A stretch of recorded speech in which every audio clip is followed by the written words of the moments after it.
નમસ્કાર શ્રોતા મિત્રો, આપ સૌનું સ્વાગત છે મારી YouTube channel awesome audio books Mit એફએમના આ નવા વિડીયોમાં।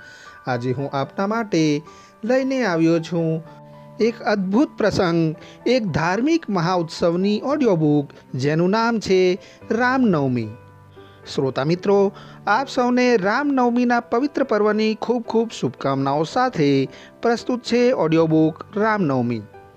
રામનવમી કૌશલ્યાના કુંવર શ્રીરામનો જન્મદિવસ। અગત્ય સંહિતા અનુસાર ચૈત્ર સુદ પક્ષની નવમી તિથિએ પુનર્વસુ નક્ષત્ર કર્ક લગ્નમાં જ્યારે સૂર્ય અન્ય 5 ગ્રહોની શુભ દ્રષ્ટિ સાથે મેષ રાશિ પર વિરાજમાન હતા ત્યારે ભગવાન શ્રીરામનો માતા કૌશલ્યાની કુખે જન્મ થયો। રઘુકુળ શિરોમણી મહારાજ દશરથ તથા મહારાણી કૌશલ્યાને ત્યાં બ્રહ્માંડ નાયક અખિલેશ સાક્ષાત ભગવાન વિષ્ણુએ પુત્ર રૂપમાં જન્મ લીધો હતો। પ્રભુ શ્રીરામનો જન્મ દિવસે બપોરના 12 વાગ્યે થયો હતો। સૌંદર્ય નિકેતન શંખ ચક્ર ગદા પદ્મ ધારણ કરેલ ચતુર્ભુજધારી શ્રીરામ પ્રગટ થયા ત્યારે માતા કૌશલ્યાને વિસ્મય થયું। રામનું સૌંદર્ય તથા તેજ જોવા છતાં પણ તેમની આંખોને તૃપ્તિ નહોતી થતી, કારણ કે તેમની ઈચ્છા તો ભગવાન શ્રીરામને 2 હાથવાળા જ જોવાની હતી। માતાજીને સ્વરૂપનું ભાન કરાવી ભગવાને ચતુર્ભુજ રૂપ અંતર ધ્યાન કર્યું અને 2 હાથવાળા બાળક શ્રીરામનું પ્રાગટ્ય થયું। દેવલોક પણ અવધમાં ઉજવાઈ રહેલા શ્રીરામ જન્મોત્સવની આગળ ઝાંખો લાગી રહ્યો હતો। શ્રીરામના જન્મોત્સવમાં દેવતા, ઋષિ, કિન્નર, ચારણ સહિતના લોકો ઉપસ્થિત રહી આનંદ માણી રહ્યા હતા। શ્રીરામનો જન્મ અસુરોનો સંહાર કરવા માટે થયો હતો। તેઓ માતા પિતાના આજ્ઞાકારી પુત્ર હતા।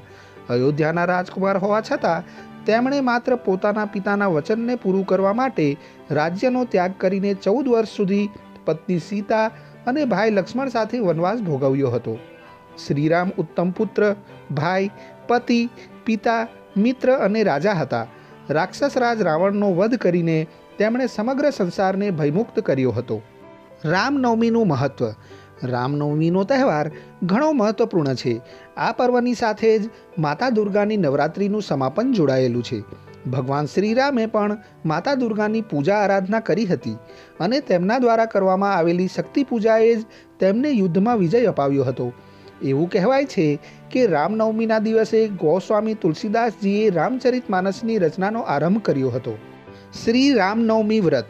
રામનવમીના દિવસે જે વ્યક્તિ આખો દિવસ ઉપવાસ રાખીને ભગવાન શ્રીરામની પૂજા કરે છે તથા પોતાના સામર્થ્ય અનુસાર દાન પુણ્ય કરે છે તે અનેક જન્મોના પાપોથી મુક્ત થઈ જાય છે। રામનવમીના દિવસે પ્રાતઃકાળે ઉઠીને ઘરની સાફ સફાઈ કરીને ગંગાજળ છાંટીને શુદ્ધ કરી લેવું, ત્યારબાદ સ્નાનાદિ કાર્યથી પરવારી વ્રતનો સંકલ્પ લેવો જોઈએ।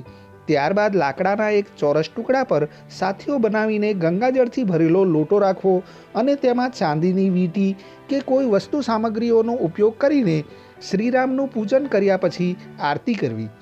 રામનવમીનું વ્રત કરવાથી વ્યક્તિના જ્ઞાનમાં વૃદ્ધિ થાય છે, તેની ધીરજ વધે છે। આ સિવાય ઉપાસકના વિચાર, શક્તિ, બુદ્ધિ, શ્રદ્ધા, ભક્તિ અને પવિત્રતામાં પણ ઘણો વધારો થાય છે। રામનવમીના વ્રત વિશે એવું કહેવાય છે કે આ વ્રતને નિષ્કામ ભાવથી આજીવન કરવામાં આવે તો સમસ્ત પાપોમાંથી મુક્તિ અને વૈકુંઠમાં સ્થાન મળે છે। અયોધ્યામાં રામનવમી। રામનવમીનું પર્વ દેશભરમાં ભક્તિભાવ અને ધૂમધામથી મનાવવામાં આવે છે, પરંતુ રામ જન્મભૂમિ અયોધ્યામાં રામનવમીના પર્વે માહોલ અલગ હોય છે। આ દિવસે અયોધ્યામાં મેળો ભરાય છે। દેશના ખૂણે ખૂણામાંથી આવેલા શ્રદ્ધાળુઓ આ મેળામાં પહોંચે છે। લાખો શ્રદ્ધાળુઓ અયોધ્યાની સરયૂ નદીના તટે પ્રાતઃકાળે સ્નાન કરીને મંદિરોમાં પૂજન અર્ચન કરે છે। ઠેર ઠેર સંતોના પ્રવચન, રામલીલા, ભજન કીર્તન ચાલે છે। અયોધ્યાના પ્રસિદ્ધ કૌશલ્યા ભવન મંદિરમાં વિશેષ આયોજન થાય છે। અયોધ્યાના મુખ્ય ઐતિહાસિક સ્થળોમાં શ્રીરામ જન્મભૂમિ સિવાય કૌશલ્યા ભવન, કનક ભવન, કૈકેયી ભવન, કોપ ભવન તથા શ્રીરામના રાજ્યાભિષેકનું સ્થળ રત્ન સિંહાસન દર્શનીય છે। ચૈત્ર સુદ નવમીના દિવસે સમગ્ર ભારતભરમાં રામનવમીની ધૂમધામપૂર્વક ઉજવણી કરવામાં આવે છે। આ દિવસે ભગવાન વિષ્ણુએ અસુરોનો સંહાર કરવા માટે પૃથ્વી પર મનુષ્ય રૂપમાં 7મો અવતાર લીધો હતો। તેમના આ અવતારમાં ભગવાન શ્રીરામે જીવનમાં મર્યાદાઓનું પાલન કર્યું હતું। તેમનો જન્મદિવસ ખૂબ જ શ્રદ્ધા અને ઉત્સાહથી ઉજવાય છે। આપ સર્વેને પણ રામનવમીના મહાપર્વની અનેક શુભકામનાઓ। આજનો વિચાર, જે લોકો પૂછે છે કે ભારતીય સંસ્કૃતિ એટલે શું, તો આ છે ભારતીય સંસ્કૃતિ। જેઓ પાશ્ચાત્યવાદના વાદે ચડ્યા છે અને ઘરના મંદિરમાં બે હાથ જોડવાનો સમય નથી, ખાસ એમના માટે।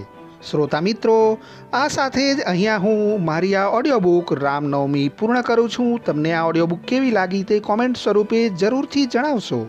અને સાથે તમામ શ્રોતા મિત્રોને એક વિનમ્ર નિવેદન પણ છે કે જો તમે આવી સરસ મજાની ધાર્મિક કથા, લઘુકથા, પ્રેરક પ્રસંગ કે પછી હાસ્ય કથાઓ અને વિશ્વ પ્રસિદ્ધ પુસ્તકોની ઓડિયો બુક સાંભળવા માંગતા હો તો મારી YouTube channel awesome audio books Neet એફએમને આજે સબસ્ક્રાઈબ કરો, લાઈક કરો અને શેર કરો। શ્રોતા મિત્રો, આ સાથે જ હું મારી વાણીને વિરામ આપું છું। ફરી મળીશું નવી ઓડિયો બુક સાથે। ત્યાં સુધી સ્વસ્થ રહો, મસ્ત રહો। જય ભારત, જય હિન્દ, અસ્તુ।